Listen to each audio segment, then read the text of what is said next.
¿Cómo evitar emociones negativas, comportamientos tóxicos? En el 2023 estamos en conexión con el psicólogo clínico especialista en adulto. Bueno, hay harto que explicar y contar de ti, Juan Manuel Sayago. Muchas gracias por tu tiempo. ¿Cómo estás? Muy buenas noches. De verdad, una alegría poder conectarme con mi tierra y con mi gente. Así que me alegro mucho. Muchas gracias por la invitación. En tiempos donde todo va muy rápido, de hecho, en tiempos donde estamos llenos de ansiedad. ¿Por qué? ¿Cómo controlar la ansiedad, Juan Manuel? Mira, la ansiedad en esencia hay que verlo en tres niveles. Primero, es parte de nuestra personalidad. ¿Bien? Es decir, todas las personas tenemos modos de ser, características. Y dentro de esas características que vienen por genética, que es lo que se llama el carácter, luego se conforma con el temperamento, que es el contexto, y eso en conjunto conforma la personalidad. Dentro de una de esas características está la ansiedad. ¿Ya? O sea, hay personas que por naturaleza son ansiosas y que su contexto la hace ansiosa. Ahora, hasta ahí va todo bien. El tema es que cuando hay contextos adversos, se genera lo que se llama el trastorno, que lo desordena esa característica. Y ahí se convierte en un trastorno de ansiedad. Y luego un tercer nivel, que es cuando se tiene que definir qué tipo de trastorno de ansiedad. Y en esencia la ansiedad es un miedo a. Yo generalmente a los pacientes siempre se lo explico de un modo muy metafórico, muy plástico, que le digo, mira, cuando la persona tiene una dificultad con su pasado y experimenta un vacío, a eso le llamamos depresión. Cuando la persona experimenta una presión y tiene dificultades con su presente, a eso le llamamos estrés. Y cuando la persona tiene dificultades con su futuro y experimenta un miedo, a eso le llamamos ansiedad. Y si Qué una lo ponemos experiencia bien todo, común. y claro, y de hecho precisamente si lo contextualizamos más aún, lo post pandemia implicó un aumento de los trastornos de ansiedad. Y es obvio porque en el fondo se generó un temor a aquello que iba a venir. Cuando estábamos todos encerrados o estábamos todos enfermos, no sabíamos qué iba a ocurrir. Y en consecuencia subió el nivel no solo de las características, sino que de los trastornos. Y luego de los trastornos, de los tipos de trastornos.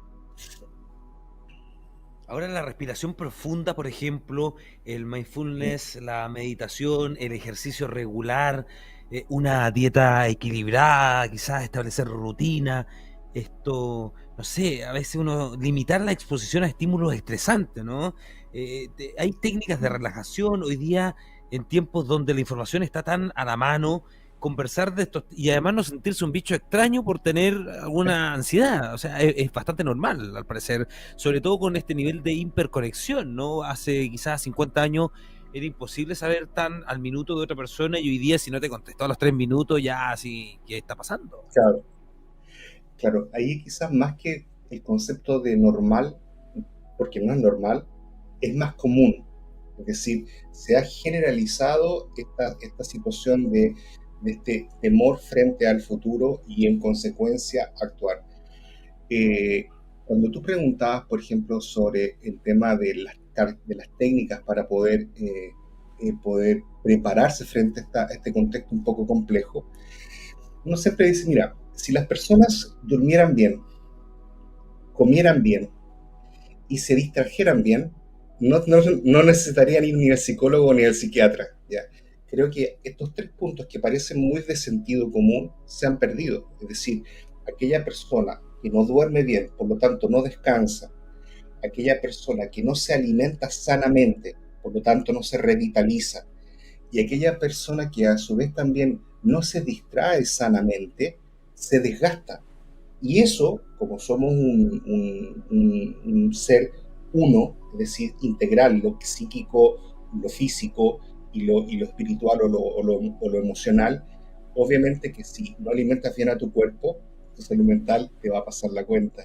Y si tu salud mental no está muy bien, tu corazón o tu espíritu también te va a pasar la cuenta. ¿Qué hacemos con la espiritualidad en el 2023?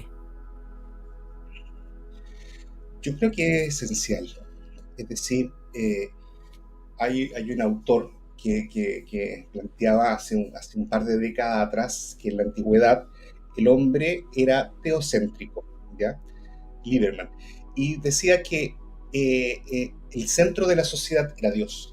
Luego, cuando vino todo lo que fue la Revolución Francesa, la Revolución Industrial, el centro pasó a ser el hombre y era una sociedad antropocéntrica. Pero en la actualidad ya no es ni teocéntrica ni antropocéntrica, es egocéntrica. El centro es el yo, la persona. Y aunque pareciera eso ser un avance, a la vez también es un gran peligro. ¿Por qué? Porque de una otra manera, al ser egocéntrica, tiende a ser egoísta, aislado, encerrado. Y ahí la espiritualidad da herramientas muy concretas, muy prácticas, para poder llenar ese vacío.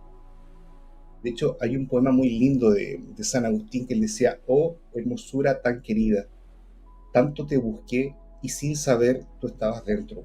Es decir, cuando uno lee un poco la historia de San Agustín, uno se da cuenta que era un hombre, un buscador de la verdad. Buscó la filosofía, buscó distintos modos de vida, y al final todo aquello que él buscaba y necesitaba no estaba afuera, estaba adentro. Y ese es el camino de la espiritualidad, encontrar las respuestas en uno mismo. Estamos conversando precisamente con este contacto. Muchas gracias, Juan Manuel. Lo pueden Mm, seguir a través de las redes sociales, nuestro psicólogo clínico, magíster en ansiedad y estrés, bueno, experto en depresión, en bipolaridad. En la actualidad estás en el Centro de Psicología y Familia y en la ciudad de Posadas, en Argentina, donde estás exactamente. con modo presencial y también online. Vamos a poner tu información también porque creo que es súper oportuno darse un tiempo para uno también, en medio de cómo va todo tan rápido. No sé si te pasa a ti también.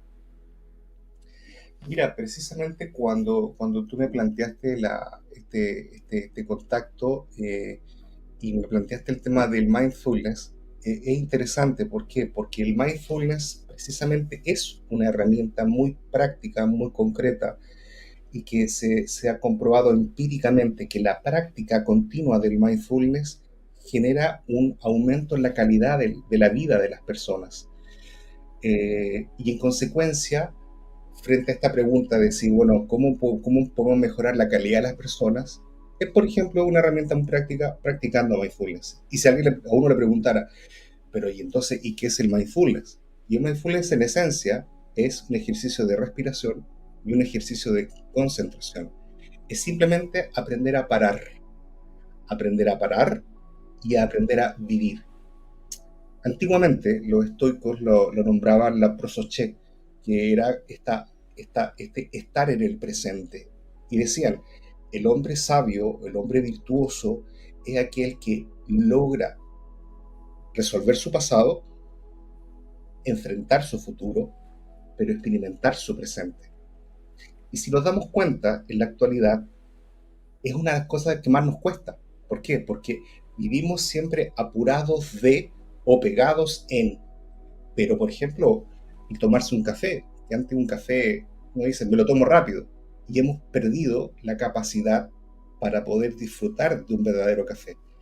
Ese ejemplo del café, llevémoslo a la relación con las personas, llevémoslo a la relación con nuestro trabajo, con todos nosotros. Entonces, si perdemos la capacidad de saborear el presente, perdemos la capacidad de vivir.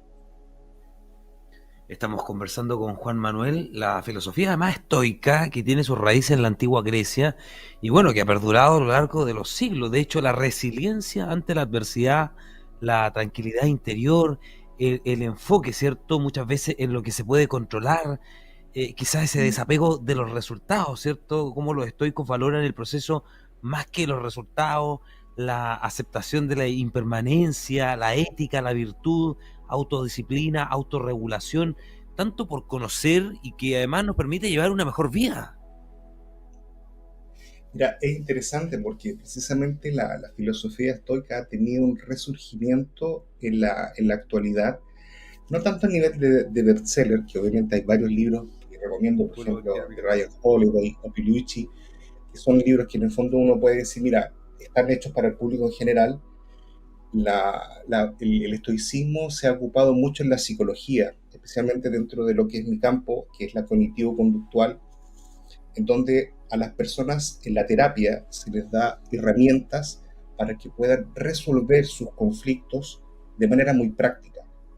Por ejemplo, hay una frase estoica que se llama amor fati. Amor fati, que uno podría traducirlo rápidamente como amar la fatalidad. No, fati viene del latín factum, y factum significa hechos. Es decir, la persona para ser feliz en la vida tiene que aprender a amar sus hechos, es decir, a amar su realidad. Todo lo contrario a lo que le ocurre a una persona que o está depresiva, que vive llorando un pasado, o toda una persona que es ansiosa, que vive huyendo de un futuro. El estoico te dice, precisamente para lograr ese equilibrio, esa autarquía, y como esa completud en uno mismo, abraza tu realidad tal cual es. Si hoy llueve, aprende a caminar bajo la lluvia, ¿ya? Si hay sol, aprende a caminar bajo el sol, pero no dejes de caminar. ¿Mm? Eh, Luego, otra frase también muy interesante que nos podría ayudar también ya un poco a responder esta como evitar las emociones negativas, es lo que hemos escuchado muchas veces, el famoso memento mori. Memento mori en latín significa recuerda que morirás. ¿Y por qué esta frase tan profunda? Alguno diría, pero oye, esto es muy depresivo. Cuando los generales romanos ganaban una batalla y volvían a Roma triunfante y todo el pueblo salía a ovacionarlo, le ponían una, una corona de laurel encima de su cabeza. Pero detrás de él había un esclavo que le sostenía la corona y le repetía continuamente, memento mori, memento mori. Es decir, recuerda que morirás. Y uno dirá, pero Dios mío, si el hombre está en su mejor momento, ¿para qué le recuerdan que vamos a morir? Y el Claro. sentido de Bueno, esa tiene que ver frase, con esta apreciación, me imagino, del momento presente, Juan Manuel, ¿no? Como la exacto, conciencia de la finitud de la vida puede fomentar la apreciación del momento presente, las personas pueden aprender a disfrutar más plenamente de las experiencias diarias, ¿no? Y a no dar por sentado el tiempo que tienen. totalmente. Y precisamente ese era el objetivo, es decir, recuerda que morirás, pero ¿para qué? Para que disfrutes verdaderamente lo que estás viviendo ahora y no te creas inmortal.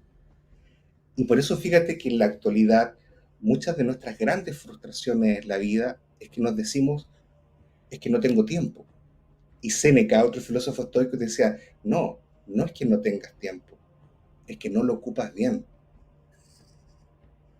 Si supiéramos ocupar bien nuestro tiempo, nunca nos faltaría, porque haríamos aquello que tenemos que hacer. Estamos en vivo. Recuerden suscribirse en nuestro canal de YouTube, apretar la campanita también para que puedan tener la información. Muchas gracias por esta conexión. Estás en Argentina, nosotros en Chile, pero conectados con gran parte del planeta que hasta ahora se meten en el tema del estoicismo, de esta virtud como la meta principal, ¿no? Y cómo afrontamos la adversidad muchas veces con fortaleza. Tú mencionabas a Séneca que abogaba, de hecho, por afrontar la adversidad con fortaleza, con coraje.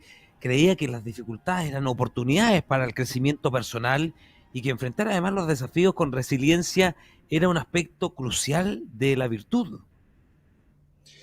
De hecho, hay un libro que yo recomiendo que se llama El obstáculo del camino de Ryan Holiday, que él toma esa frase de un texto del emperador Marco Aurelio, en el cual él precisamente decía, cuando encuentres una dificultad en tu día, no huyas de ella, aprende a caminar por ella. Es decir, el obstáculo no es aquello que te tiene que sacar de tu vida, el obstáculo es tu camino, es tu senda.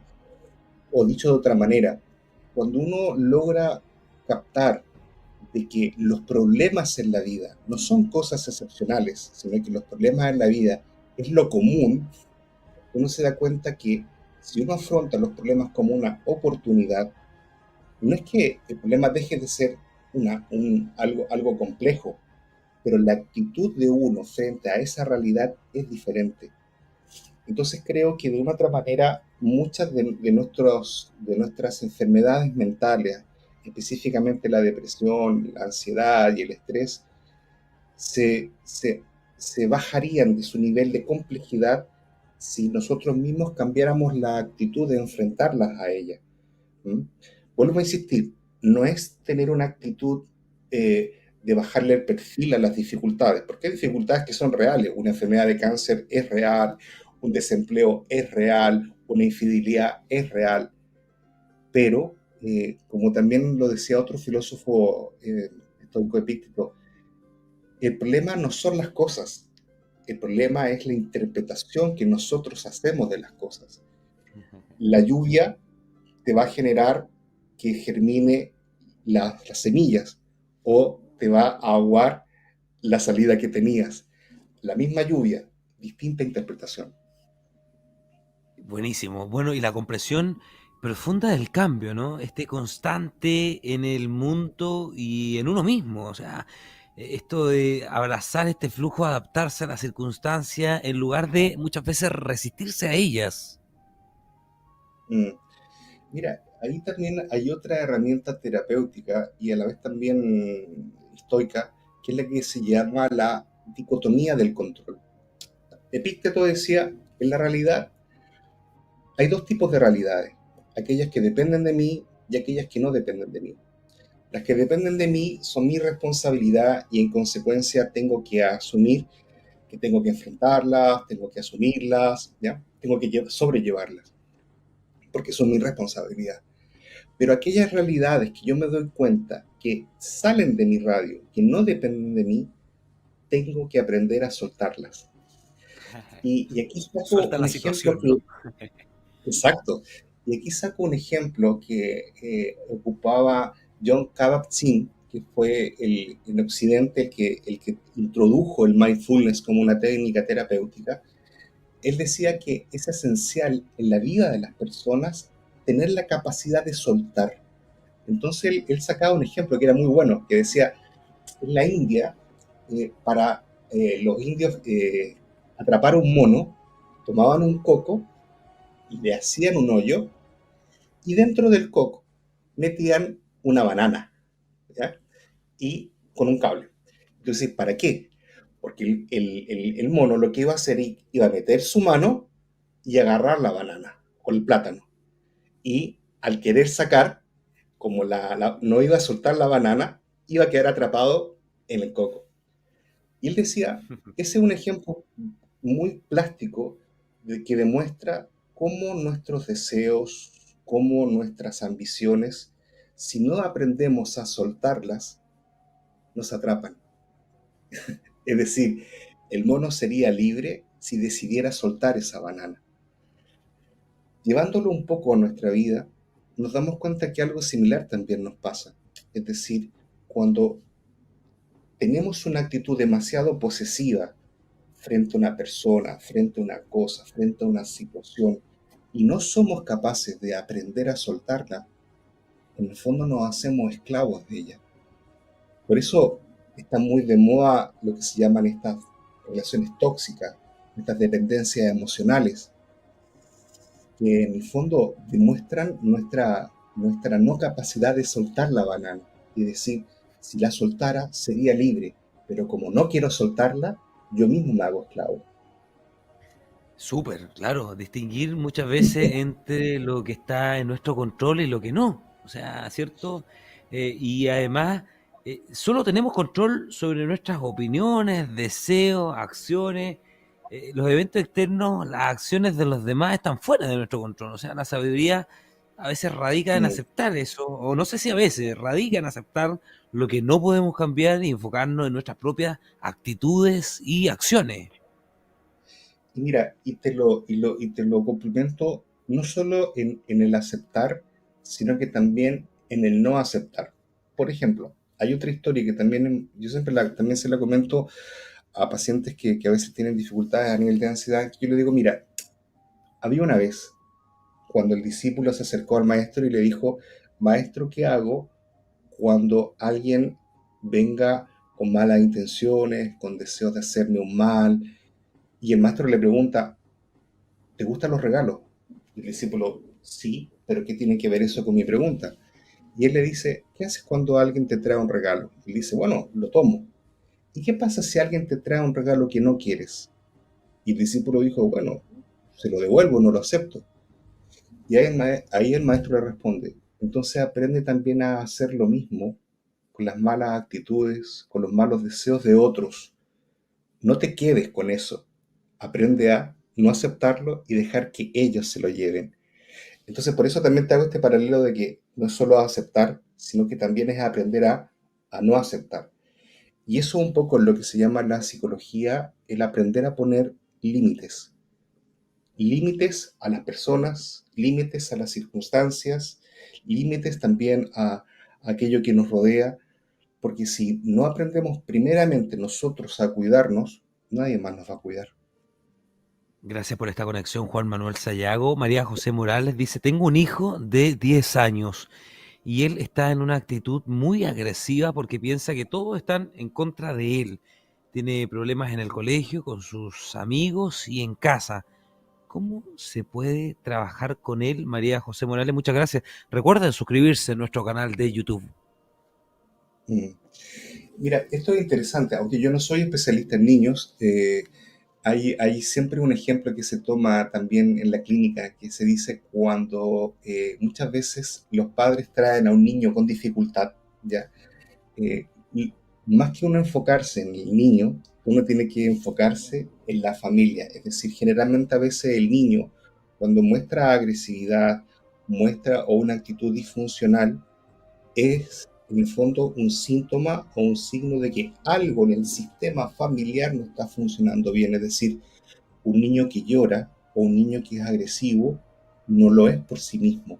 Generalmente es porque está manifestando que algo no está andando bien, vuelvo a insistir en el sistema familiar. ¿Por qué? Porque el riesgo está en culpabilizar al niño quizás de un problema que tengamos nosotros los adultos. ¿Me explico? Sí, claro.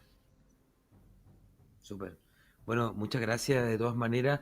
Vamos a poner la información tuya para quienes quieran seguir en contacto con Juan Manuel Sayago, es psicólogo clínico, magíster en ansiedad y estrés. Yo agradezco en términos personales esta conexión contigo. Además, te conozco hace unos años en un contexto Eh, distinto al que estás viviendo ahora, así que de verdad que para mí es un gusto poder tener esta conexión y compartirla con más personas, Juan Manuel. De verdad que muchas gracias.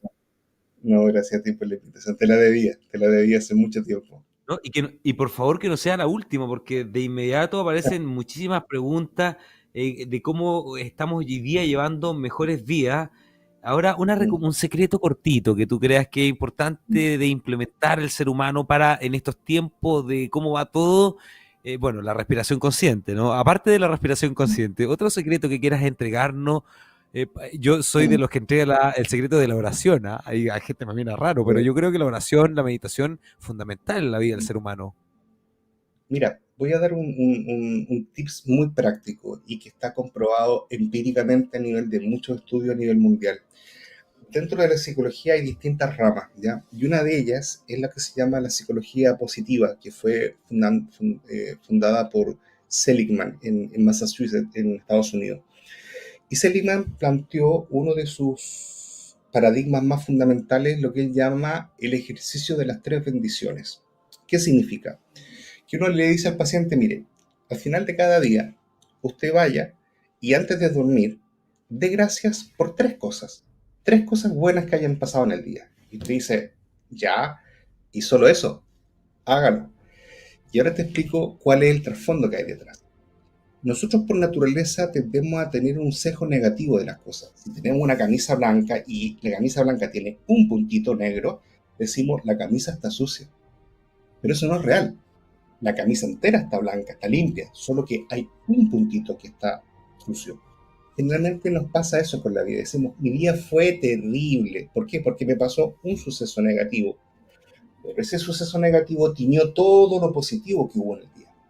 Entonces, el ejercicio de las tres bendiciones, en el cual se han hecho varias pruebas a nivel cuantitativo, por ejemplo, hay un estudio que se hizo en Holanda, en la cual se midió a una cierta cantidad de personas que hizo el ejercicio en las tres condiciones y otro que no lo hizo, y pasado una cantidad de 5 años, se dieron cuenta que un gran porcentaje de aquellos que sí habían realizado el ejercicio de las tres bendiciones tenían menor índice en ACV, tenían menor índice en problemas de depresión.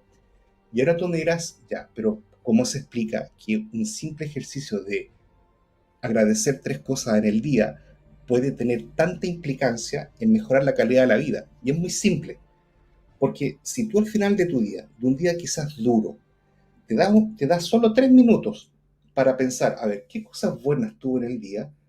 Cuando nosotros recordamos algo negativo, nos sentimos mal, pero cuando recordamos algo positivo, nos tendemos a sentir bien.